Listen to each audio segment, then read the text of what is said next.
বলছে গ্রীষ্মকালে সেই রোদের টাইমে, প্রচণ্ড রোদের টাইমে জল নাই, এদিকে ওদিকে সব শুকোয় যায়।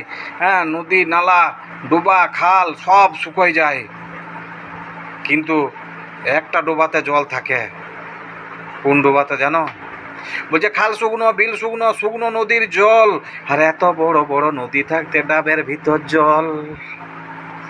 তারপরে দেখো, আমরা দেখো আম, জাম, লেবু, পেয়ারা, এগুলোতে কি তেল থাকে?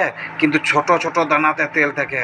যেমন কেমন? বলছে আম, জাম, কাঁঠাল, বেল, এত বড় বড় ফল থাকতে বাবা সর্ষের ভিতর তেল। মানে বুঝলে? বলছি দেখো, আমরা মাছ তো সব জলের তলেই থাকে, সব মাছ জলের তলেই থাকে। কাতলা, রুই, ডাড়কে, পুঁটি, শিঙ্গি, বোয়াল। বলছে ডাড়কে, রুই, পুঁটি, কাতলা, বোয়াল সব মাছই তো জলের তলে থাকে, তবে ইলিশের মাছের দামটা কেন এত বেশি বটে? দেখো আমরা সবাই কিন্তু, আমাদের সবাইকারই কিন্তু হাত আছে, পা আছে, কান আছে, নাক আছে, হ্যাঁ মাথা আছে, সব কিন্তু সবাইকারই সমান আছে। বলছে হাত আছে, পা আছে, কান আছে, নাক আছে, মাথা আছে, আছে একটা মুখ, তবু সব মানুষ পৃথিবীতে কেন পায় না কেন সুখ?